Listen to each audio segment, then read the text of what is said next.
first thing that you're going to do is you're going to get a piece of elastic. You're going to measure an approximate size for a waist, okay, and then you're going to stitch it, but you want the stitching to be very tight because this needs to adjust.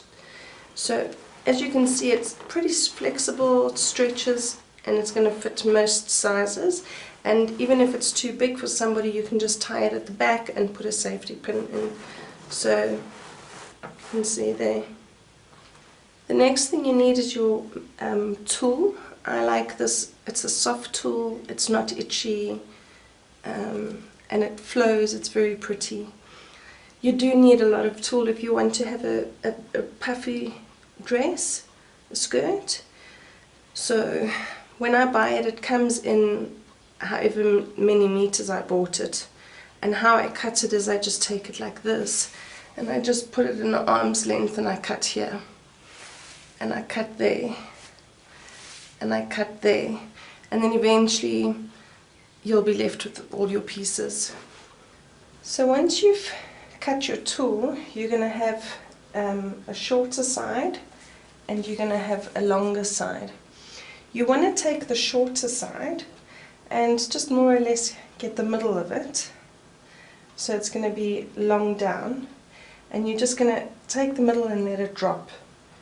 You're then going to put this over, you're going to put it like that.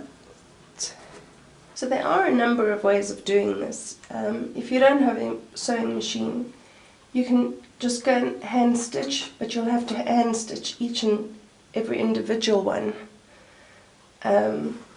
Another way you can do this is, instead of elastic, you can use a ribbon, and then instead of stitching onto the elastic, you just move the tool over a little bit more, and you're going to stitch the tool onto the tool, so you're closing it, but it can still move around.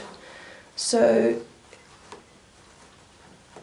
if your model is smaller, you can have a lot more tool there. If your model's bigger, it will just be spread out a bit more, but with 30 meters it works pretty much well with any size with that fullness. Okay. So if you've got a sewing machine, you might just want to take your pieces and pin them over there, and then once you've pinned everything together, you just go and quickly sew it over with the machine. So it's pretty repetitive. All what you're going to do is take it and put it over, and take your next piece, fold it more or less in half, or take them, or should I say take the middle more or less, just let it drop like this. You're going to take it, you're going to put it over. So it's very repetitive, and you can see you've got all these beautiful layers and the fullness of it, and it's really pretty. So it took me about 2 hours because I hand stitched this, and I did stitch it at the bottom. So as you can see, you can move it across. If you want it to be more full, you can have it, bring it all forward and keep it like that. Or you can just spread it out more.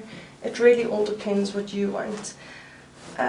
What you have to do though is, I always add a piece of lycra at the bottom. This is just lycra swimming suit costume. Just because the way that this is put together, you can see with each movement, it's like they're like pieces. So they can be, if they're walking. So I always just put a piece of lycra or piece of chiffon, or basically any piece of material underneath, just to cover up. So that's about it.